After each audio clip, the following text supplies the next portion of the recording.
In April 1912, the sound of hurried footsteps echoed through a marble hall in New York. Newspapers trembled in the hands of servants as a single word spread like smoke: disaster. The Titanic had sunk. Among the survivors' names was John Pierpont Morgan, who had planned to be aboard but was delayed. For his daughter, Anne Morgan, this moment confirmed a brutal truth. Wealth could protect, but it could never shield the world from catastrophe. Years later, as Europe descended into war, that lesson would return with terrifying force. By 1914, the war in Europe was no longer distant newsprint. Reports of destroyed villages, wounded civilians, and orphaned children crossed the Atlantic daily. Anne Morgan followed every dispatch closely, not as a spectator, but as a strategist. While governments debated neutrality, she studied logistics, medicine, and supply chains. She understood that money alone would not save lives, organization would, and she prepared herself for what governments were too slow to do.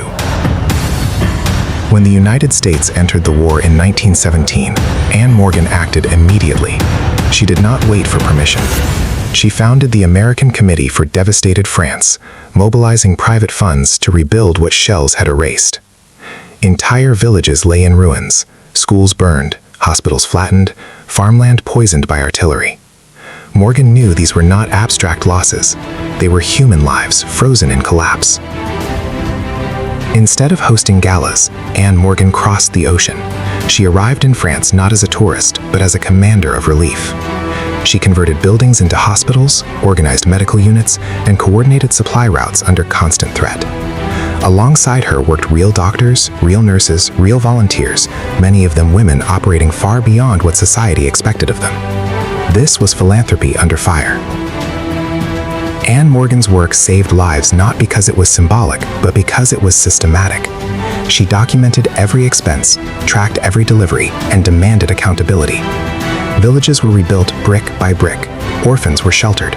Civilians received medical care long after soldiers moved on. This was not charity meant to soothe consciences. It was reconstruction meant to endure. History often celebrates generals and presidents. It rarely pauses on the women who turned private fortunes into lifelines during humanity's darkest hours. Anne Morgan did not seek glory, but her impact reshaped how America understood power, responsibility, and philanthropy.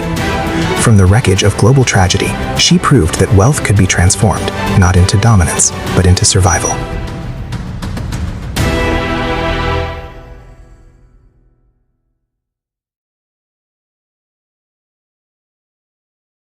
Anne Tracy Morgan was born in 1873 into extraordinary wealth, but not into automatic authority.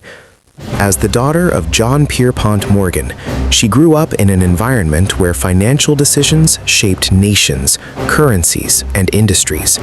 Conversations at home were often about railroads, banks, and international stability, not family leisure. Yet Anne was not raised to speak in those rooms. She was raised to listen. This position, often imposed on women of her era, became an advantage. Observation sharpened her understanding of power long before she ever exercised it. John Pierpont Morgan believed in discipline, hierarchy, and preparation, even for those excluded from formal power. Anne's education reflected this philosophy. She studied languages, history, and social theory, developing a worldview broader than typical elite instruction. Unlike many women of her class, she was not pushed immediately toward marriage as her defining future. Instead, she was encouraged to understand the mechanisms that held society together. This intellectual grounding would later allow her to operate within systems rather than react emotionally to crisis. At the turn of the 20th century, America was changing rapidly. Industrial expansion brought immense wealth to a few and harsh conditions to many. Anne Morgan did not remain isolated from these realities. She visited settlement houses and social reform institutions, observing how industrial growth affected working-class families. These experiences left a lasting impression. They revealed the limits of philanthropy that existed only on paper and reinforced the importance of structure, continuity, and accountability. Anne Morgan became actively involved in progressive reform movements during this period. She supported labor reforms, educational initiatives, and women's advancement in public life. Her engagement was not symbolic. She participated in planning, funding, and coordination. This hands-on approach distinguished her from many benefactors of her era.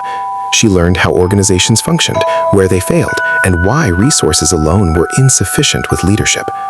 These lessons would later define her effectiveness during wartime. In 1903, Anne Morgan co-founded the Colony Club in New York City.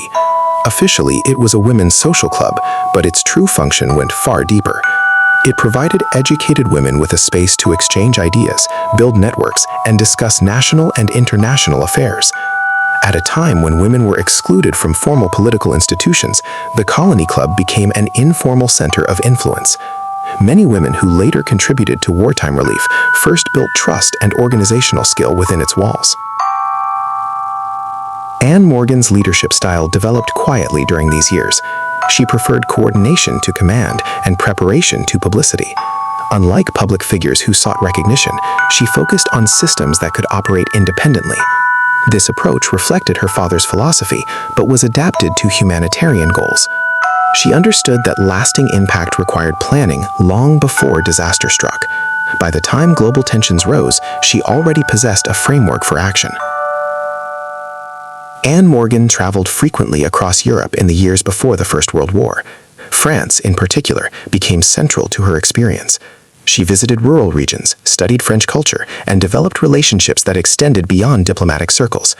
These travels allowed her to see Europe not as a political abstraction, but as a network of communities. When war later devastated these areas, she understood exactly what was being lost. This familiarity would inform her decisions during the conflict. By 1910, Europe was already unstable. Alliances were forming, militarization was increasing, and diplomatic tensions were visible even to civilian observers. Anne Morgan followed these developments closely through newspapers and international correspondence. Unlike many Americans, she did not assume that the United States would remain untouched. She recognized that modern warfare would involve civilian populations on an unprecedented scale. This awareness shaped her belief that relief efforts would be as important as military operations. Anne Morgan's perspective on wealth evolved significantly during this period. She no longer viewed inheritance as a personal asset, but as a public responsibility. This belief placed her at odds with traditional expectations of elite women. While society emphasized discretion and detachment, Morgan leaned toward engagement. She believed wealth should move toward crisis, not away from it. This principle would guide every major decision she made once war erupted. The death of close associates and the fragility of international stability reinforced Morgan's urgency. Disasters such as the sinking of the Titanic in 1912 demonstrated how quickly modern systems could fail.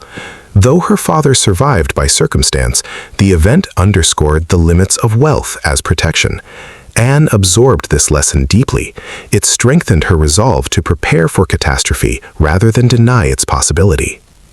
As Europe moved closer to war in 1913 and early 1914, Anne Morgan increased her involvement in planning discussions among reformers and internationalists.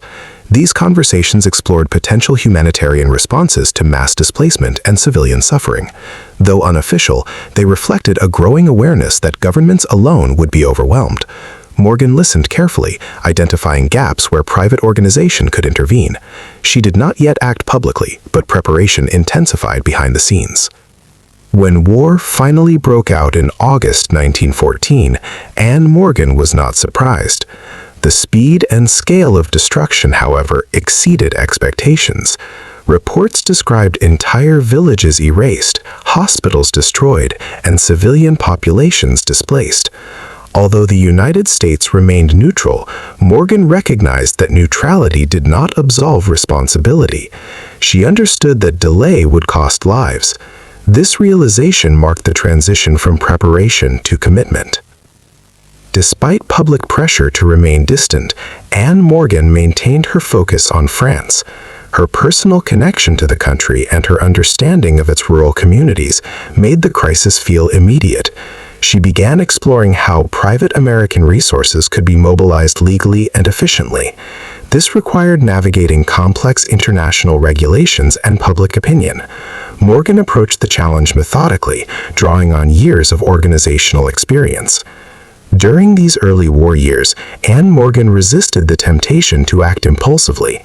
She understood that effective humanitarian work required legitimacy, structure, and long-term vision. Rather than sending sporadic aid, she planned for sustained engagement. This discipline distinguished her efforts from many short-lived relief initiatives. Her approach mirrored that of an institution, not an individual benefactor. By 1916, the scale of devastation in France had become undeniable. Neutral observers could no longer ignore the civilian toll of the conflict.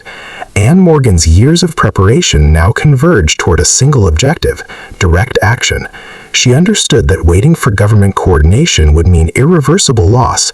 The stage was set for the creation of a formal humanitarian organization. Her life was about to change permanently. As the United States moved closer to entering the war, Anne Morgan finalized plans that would soon take shape. She gathered trusted collaborators, secured funding, and outlined operational structures. This work would culminate in the founding of the American Committee for Devastated France. What began as inherited privilege was about to become organized intervention. The war would no longer be observed from afar. Anne Morgan was ready to step into history.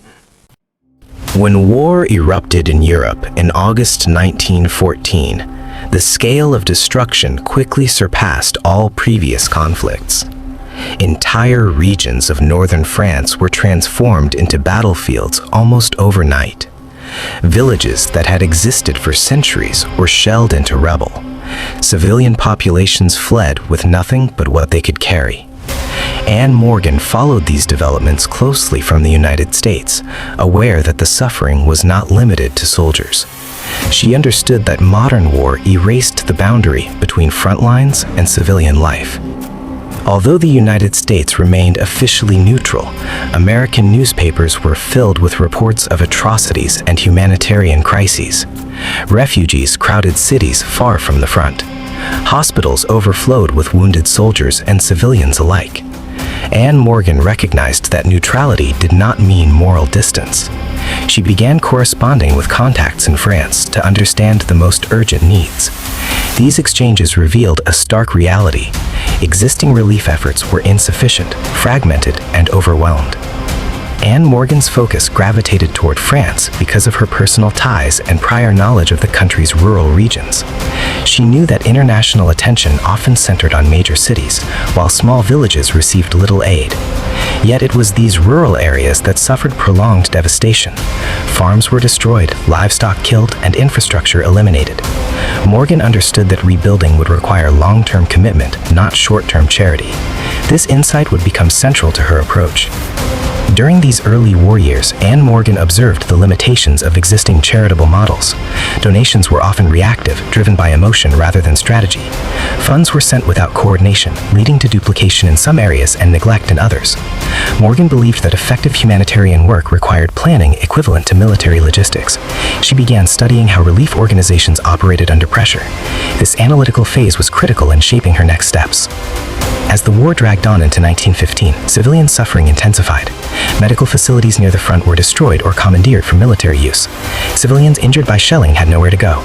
Anne Morgan paid particular attention to medical shortages, recognizing healthcare as a foundational need. She consulted physicians and nurses experienced in emergency response. Among them was Dr. Anne Marie Dyke, a real American physician who would later play a crucial role in Morgan's efforts.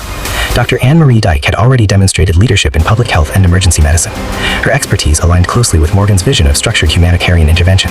Their collaboration was not based on sentiment, but on competence.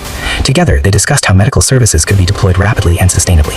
This partnership would later define the medical backbone of Morgan's relief work. It marked a shift from observation to operational planning. By 1916, reports from France indicated that entire regions were uninhabitable. Civilians who returned to their homes found only ruins and unexploded ordnance. Agricultural production collapsed, threatening famine. Anne Morgan understood that relief would need to address both immediate survival and long-term recovery. She rejected the idea that humanitarian aid should end when headlines faded. Instead, she envisioned sustained reconstruction supported by American resources. Despite growing urgency, Anne Morgan remained methodical. She resisted pressure to rush into action without proper structure. She believed that poorly organized aid could do more harm than good. Throughout 1916, she refined plans for a centralized organization that could coordinate funding, personnel, and logistics. This required navigating legal restrictions imposed by U.S. neutrality. Morgan worked carefully to ensure compliance while preparing for future expansion. Public opinion in the United States was divided over involvement in the war. Many feared entanglement in European conflicts. Anne Morgan avoided public political statements, focusing instead on humanitarian necessity. She framed relief not as intervention, but as moral responsibility. This distinction allowed her to gain support across ideological lines. Quietly, she began securing private funding from individuals who shared her concern for civilian suffering. Anne Morgan's approach differed significantly from traditional charity. She insisted on transparency and accountability. Every donation would be tracked, every supply documented. This insistence reflected both her upbringing and her reform experience. She understood that credibility would determine the longevity of her efforts. Donors needed assurance that their resources were being used effectively. This principle would later earn her organization widespread trust. As 1917 approached, the United States moved closer to entering the war. German submarine attacks and diplomatic tensions intensified. Anne Morgan recognized that American involvement would fundamentally alter the scale of relief possible. She prepared to expand her plans accordingly. This included identifying locations in France where American assistance could be deployed immediately. Timing, she knew, would be critical. When the United States officially entered the war in April 1917, Anne Morgan acted without delay. Years of preparation now transformed into execution. She formally established the American Committee for Devastated France, CARD. The organization's mission was clear: to assist in the relief and reconstruction of French civilian communities destroyed by war. Unlike many relief groups, CARD focused on areas long after active fighting had moved elsewhere. Anne Morgan personally traveled to France shortly after founding CARD. She did not delegate leadership from afar. Her presence on the ground allowed her to assess conditions directly. She visited ruined villages, spoke with local officials, and identified immediate leads. These first-hand observations confirmed the scale of devastation. They also reinforced her belief that sustained engagement was essential. CARD established its headquarters in Blerincott, a region heavily affected by fighting. From this base, Morgan and her team coordinated relief across multiple departments. Medical care, housing reconstruction, education, and agricultural recovery were all addressed. This comprehensive approach distinguished CARD from other organizations. It treated communities as systems rather than isolated cases. Dr. Anne Marie Dyke assumed responsibility for medical operations within CARD. Under her direction, hospitals and clinics were established in devastated regions. Medical teams treated civilians suffering from wounds, illness, and malnutrition. These facilities often operated in damaged buildings under difficult conditions. Despite limitations, they provided care where none previously existed. Anne Morgan emphasized collaboration with French authorities rather than replacement. She believed relief efforts should strengthen local capacity, not undermine it. CARD worked closely with mayors, teachers, and community leaders. This cooperation ensured that aid addressed actual needs rather than external assumptions. It also fostered trust between American volunteers and French civilians. As CARD's operations expanded, Anne Morgan maintained strict oversight. She reviewed reports regularly and adjusted strategies based on outcomes. Failures were acknowledged and corrected. This adaptive approach allowed the organization to respond effectively to changing conditions. Morgan's leadership combined discipline with flexibility. It reflected her belief that humanitarian work required constant evaluation. By late 1917, CARD had become one of the most effective American civilian relief organizations in France. Villages once abandoned began to show signs of life. Schools reopened, farms resumed operation, and medical services stabilized populations. These outcomes were the result of deliberate planning rather than spontaneous charity. Anne Morgan's vision had taken tangible form. Despite success, the emotional toll of the work was immense. Volunteers encountered trauma daily. Anne Morgan herself witnessed suffering that challenged even her disciplined resolve. Yet she remained committed to her principles. She believed withdrawal would betray the very people they sought to help. This resolve defined her leadership during the war's darkest years. By the end of 1917, Anne Morgan had fully transitioned from heiress to humanitarian leader. Her work was no longer preparatory, it was operational, sustained, and impactful. The American Committee for Devastated France stood as proof that private citizens could shape history through responsibility and action. The war was far from over, and Anne Morgan's most challenging work still lay ahead. By early 1918, the war in Europe had reached an unprecedented level of destruction. Entire regions of northern France were scarred beyond recognition, not only by artillery, but by years of occupation and neglect. When the fighting finally slowed, what remained was a humanitarian crisis of staggering scale. Civilians returned to villages that no longer existed as functioning communities. Anne Morgan understood that the end of combat did not mean the end of suffering. In many ways, the most difficult phase was just beginning. As the armistice approached in November 1918, international attention shifted toward victory celebrations and political negotiations. Anne Morgan deliberately resisted this shift. Her focus remained on civilians whose lives were still in ruins. She recognized that emergency relief alone could not restore stability. Reconstruction required time, patience, and sustained investment. This conviction guided her decisions as CARD transitioned from wartime aid to post-war rebuilding. CARD's operations expanded significantly after the fighting ended. Under Morgan's leadership, the organization formalized long-term reconstruction plans. These included rebuilding homes, restoring schools, and reviving local economies. Unlike many relief groups that withdrew after the war, CARD committed to staying. This long-term presence was rare and required exceptional coordination.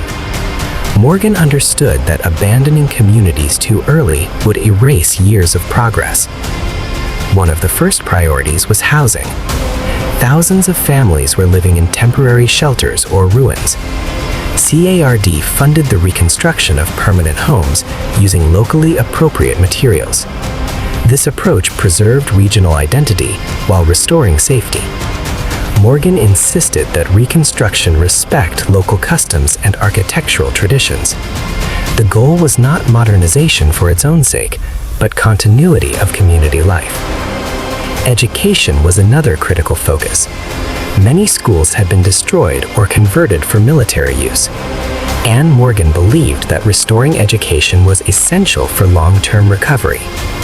CARD rebuilt schoolhouses and provided supplies and teacher support. These efforts allowed children to return to a sense of normalcy.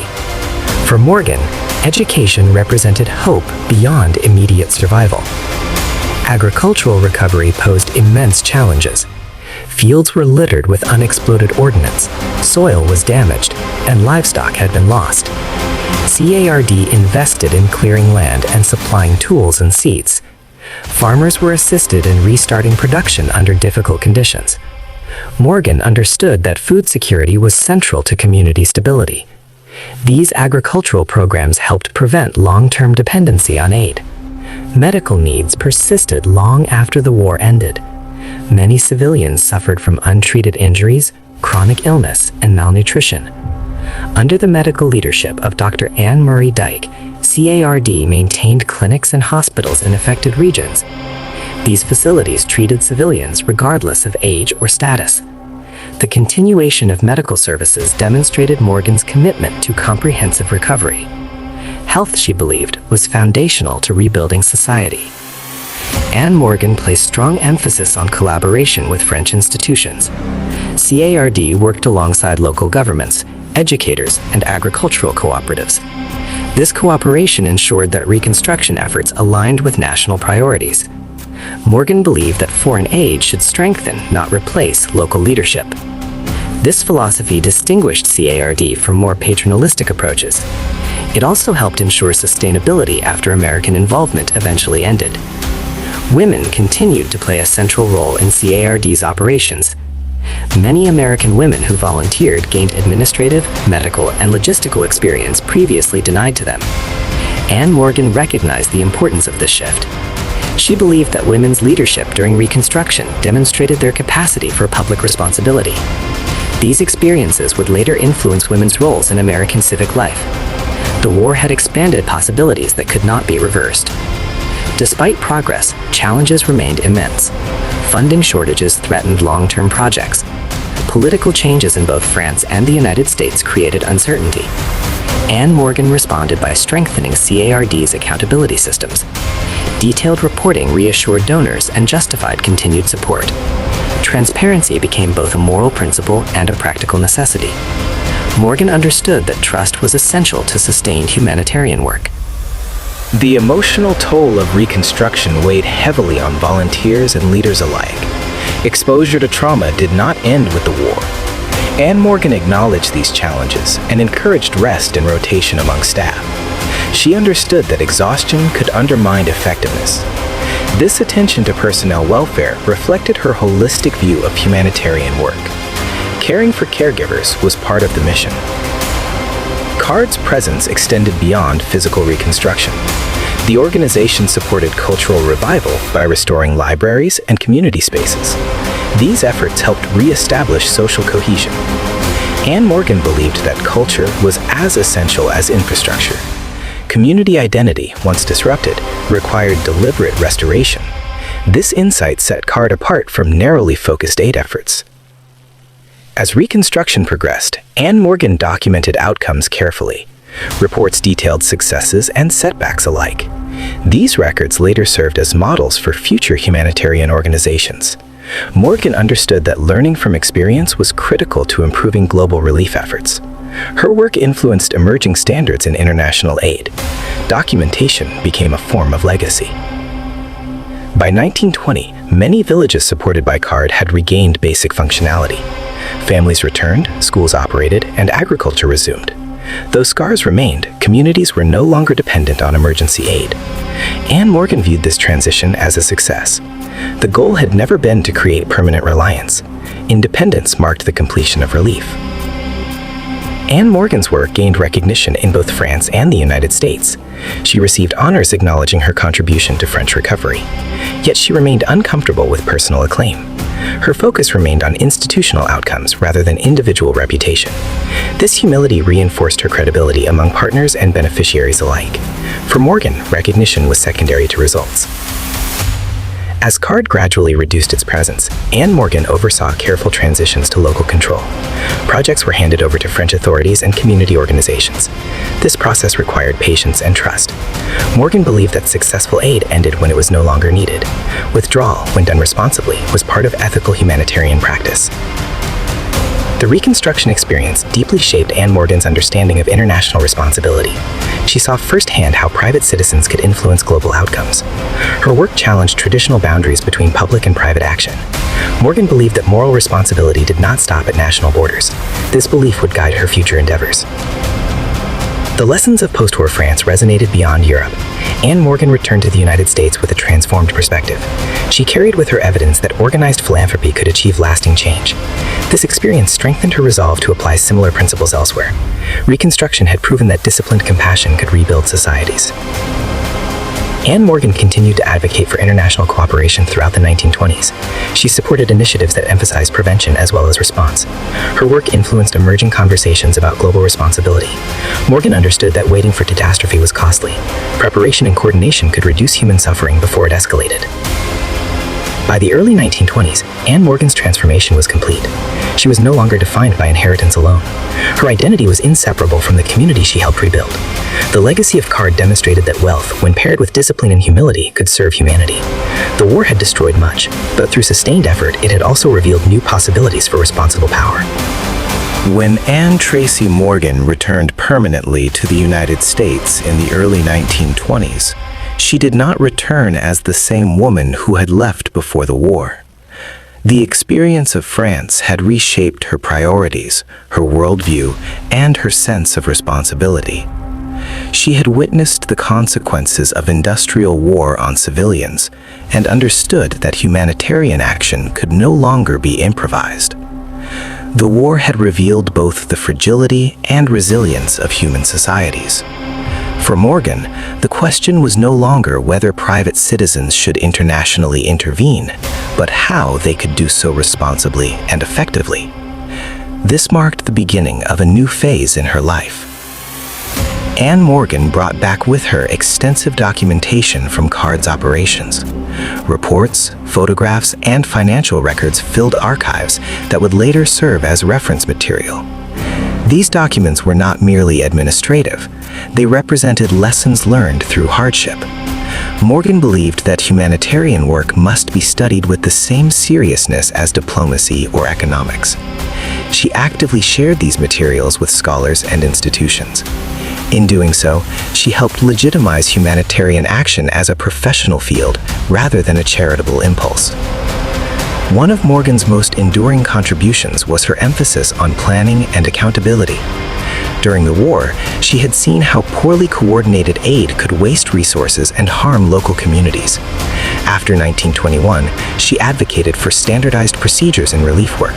She promoted clear chains of responsibility, financial transparency, and long-term evaluation. These ideas influenced emerging international organizations. What had begun as practical necessity in France evolved into guiding principles for modern humanitarianism. Anne Morgan did not withdraw from public life after the war. Instead, she redirected her efforts towards education and advocacy.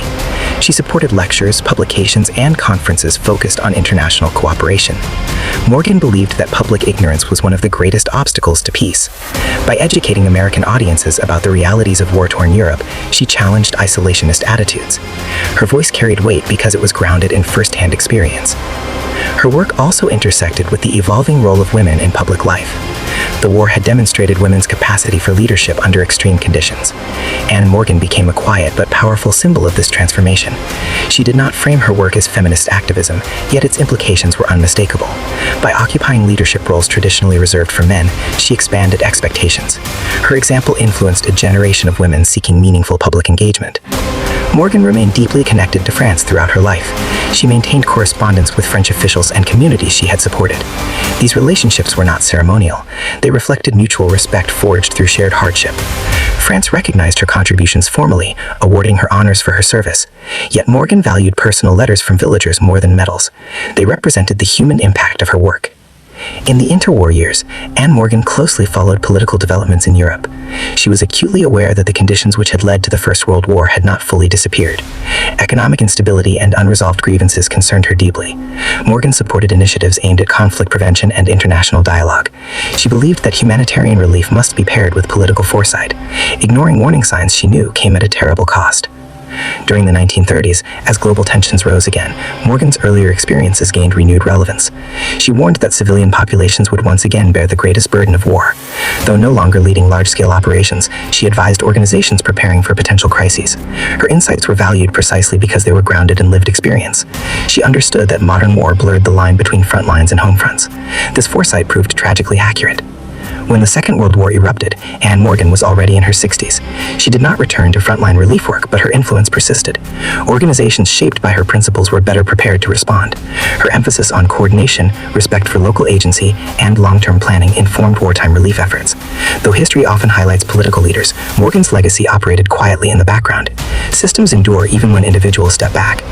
Anne Morgan's personal life remained notably private. She never married and had no children.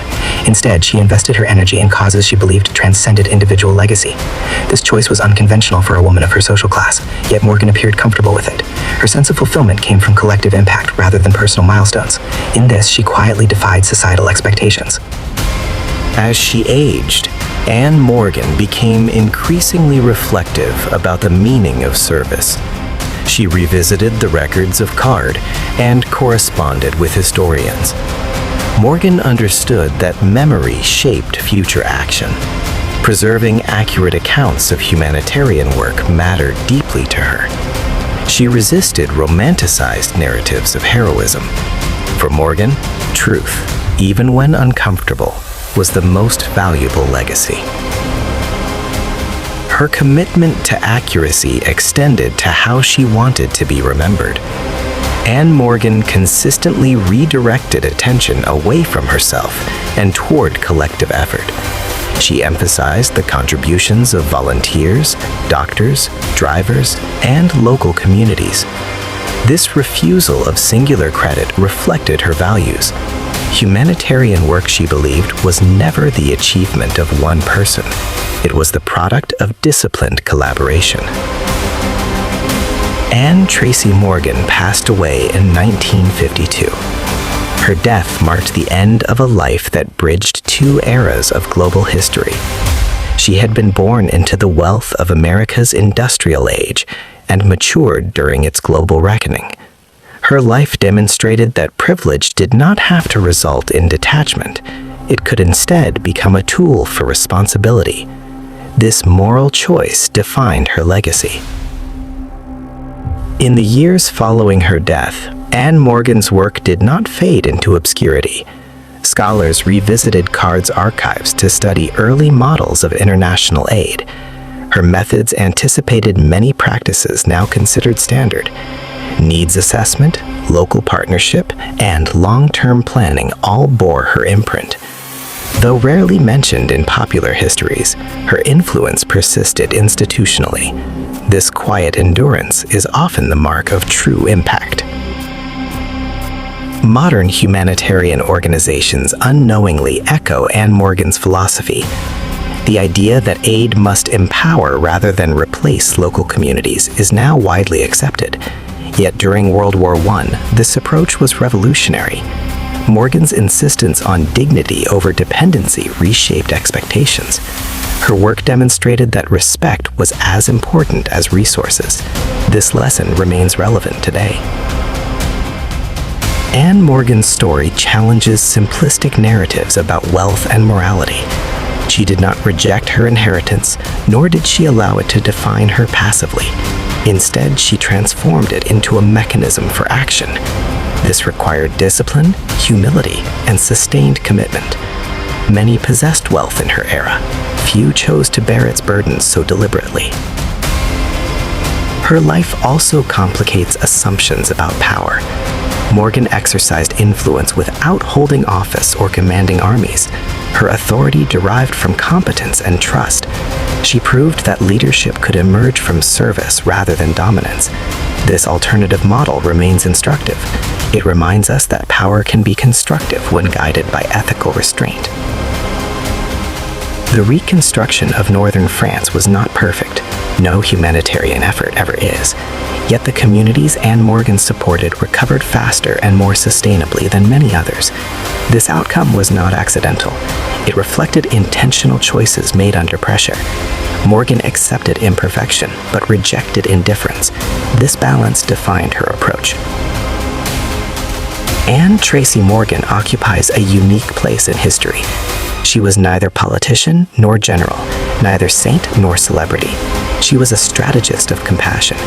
Her legacy lies not in monuments, but in methods. The systems she helped shape continue to save lives. In this way, her influence extends far beyond her lifetime. In the end, Anne Morgan's life offers a quiet but powerful message. Catastrophe reveals character, but commitment defines legacy. She chose sustained responsibility over momentary charity.